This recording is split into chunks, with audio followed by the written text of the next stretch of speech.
Hello?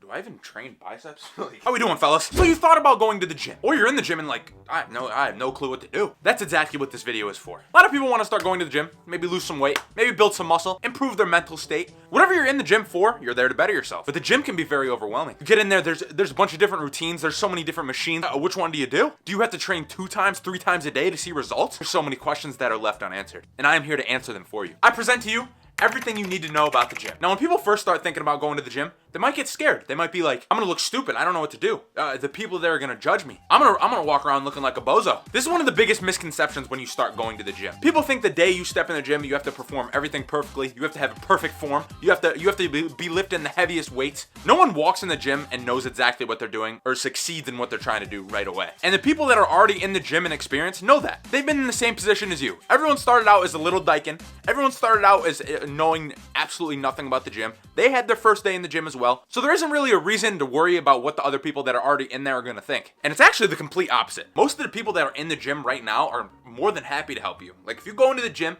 say you don't know how to do an exercise, and you see someone that's yoked. Maybe me. Maybe you see me. I'm walking around looking all jacked. You say, hey, can you help me with this exercise? 99.9 of people will be like, yo, of course I will, bro. You'll probably like kiss after that or something like that. Everyone is down to help. Everyone's down to give out advice. Everyone's down. Everyone's your friend in the gym. Just know that. So there's really nothing to be worried about when you actually go into the gym. So now that we have overcome the fright of actually getting into the gym, let's go over what you actually need before you go into the gym. Maybe some supplements, maybe some equipment. Listen here. You bring a water bottle and that's all you need, dog. Really, you don't need anything. Supplements aren't 100% needed. Equipment isn't 100% needed.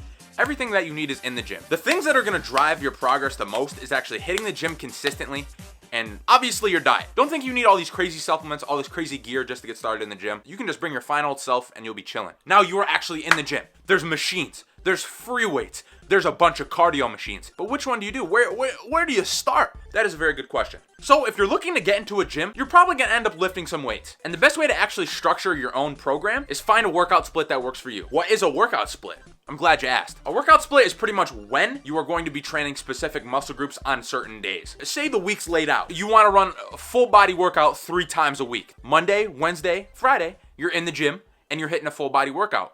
That would be a workout split. Maybe you wanna run upper body, lower body split. So maybe Monday, Tuesday, you hit upper, lower, and then you rest on Wednesday, and then the next Thursday, Friday, you hit upper, lower again. That's another form of workout split. It's really finding what works for you and your schedule. There's a bunch of different options that you can actually choose from. I'd recommend one that you enjoy, one that fits in your schedule, and then one that's gonna keep you consistent. Say you can't get in the gym that often, or you just don't like training that much per week, hop on a 3-day full body split. You can make very, very good progress literally working out 3 days a week. Especially if you're crunched on time, that is something I'd look for. But if you like to be in the gym more, maybe you get in the gym and you're addicted. Maybe you wanna be in there a little bit longer. This is where other splits come in. One example, this is what I actually run. I run push-pull legs, so that's actually chest, shoulders, triceps, then the next day is back and biceps, then the next day is legs, and then you can either take a rest day in between there, or you can just repeat and then take a rest day on the 7th day. It has you hitting every single muscle twice a week. That's what you want to aim for most of the time with your programming. There's a lot of ways you can do this. There's so many splits under the sun. There's something called the Arnold split, chest, back, and then biceps, triceps, shoulders, and then legs. There's so many splits out there. You just need to find one that works for you and that you vibe with and that can keep you consistent in the long run. Now, boom, you have picked your workout split. What do you do now? What exercises do you do on the day? Say you're running a push day. Say you're running a chest, shoulders, triceps day. You probably have 2 to 4 exercises for your bigger muscle groups. Obviously, your biggest muscle group on that day is the chest. So you would pick 2 to 4 exercises for the chest. I like to stick with 2 to 3 exercises for the littler muscle groups. So shoulders, I would hit 2 to 3 exercises, and then triceps, I would hit 2 to 3. When you're in the gym, it's not about picking as many exercises as you can and just doing however many you can and burning yourself out. That's not how it is. You want to pick a specific set of movements,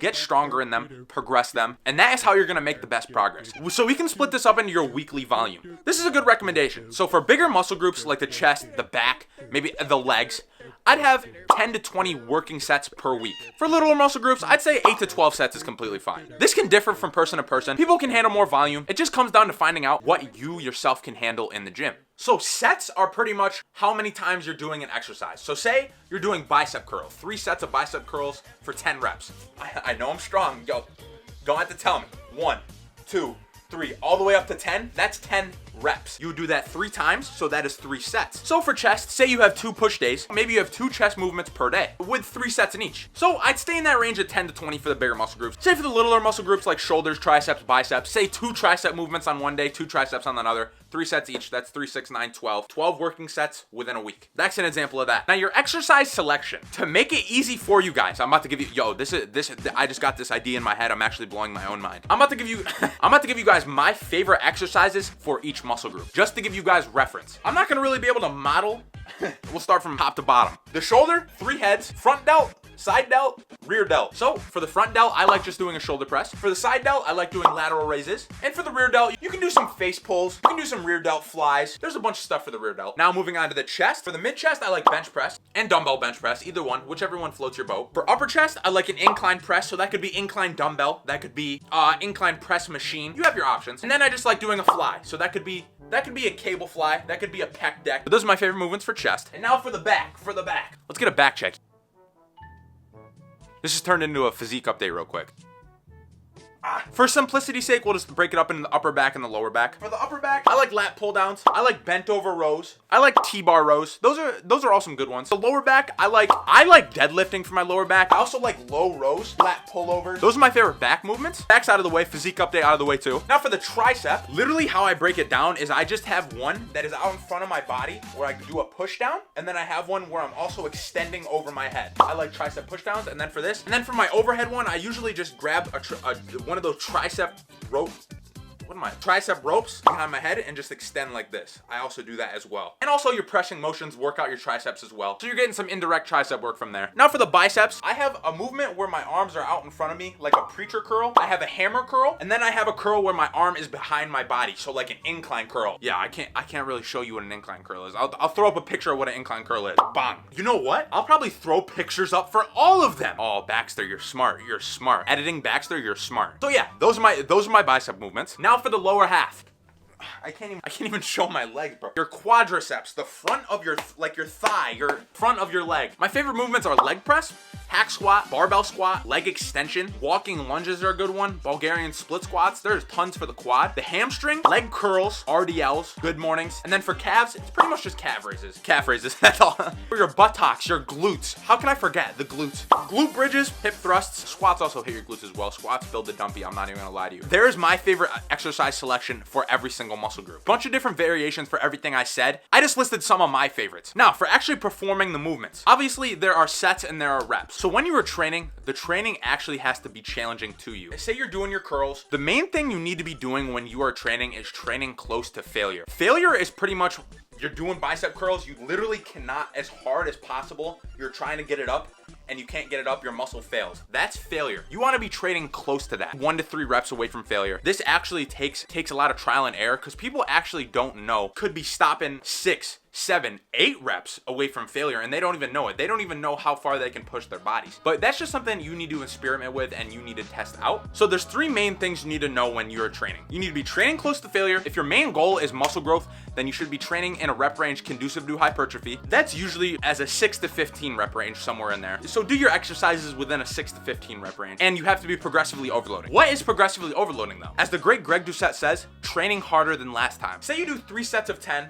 with 20 pounds. Next time you come into that session, try to do 3 sets of 11 or 3 sets of 10 with 25 pounds. It's all about doing a little bit better than you did last session and progressively getting better over time. There's plenty of ways to progressively overload. You can progress reps, you can progress weight, you can progress sets, you can maybe slow down the tempo a little bit. Maybe you can decrease rest times. There's so many things that you can actually do to progressively overload and continue to make progress that your options aren't limited. So yeah, pick some workouts, 3 sets 12, 3 sets of 10, going within the 6 to 15 rep range. It's a good guideline for all of your movements. Pick a rep range in between 6 to 15 and you'll be chilling. Train close to failure, progressively overload, and you'll make the progress. Now, another thing I didn't touch on is resting in between your sets. You have to feel like you can put your maximum amount of energy into the set you're about to do. So say you do a set of bicep curls, You're feeling it. You're feeling it in your muscles. Give it a good 2 minutes rest. Give it a good 2.5 minutes rest, and then go into your next set. However long of rest you need to get into that next set with your maximum amount of effort, let that do be you. But yeah, that is how you train. But now we get to where the actual progress breeds from. Your diet. Yes, I'm sorry to say, I'm sorry. No. So in order to make decent progress in the gym, you have to be eating. You have to be eating decently. The main thing you're gonna want to get into your diet is protein. Protein is what is gonna help you build muscle. Protein is what is gonna help you recover. Another thing you want is carbohydrates. Carbs are gonna be your energy source. They're gonna be how you are gonna train hard in the gym. Carbs play a very big role in your diet as well when it comes down to training. Make sure you have a very balanced diet. Make sure you're getting your carbohydrates in. Make sure you're getting your healthy fats in.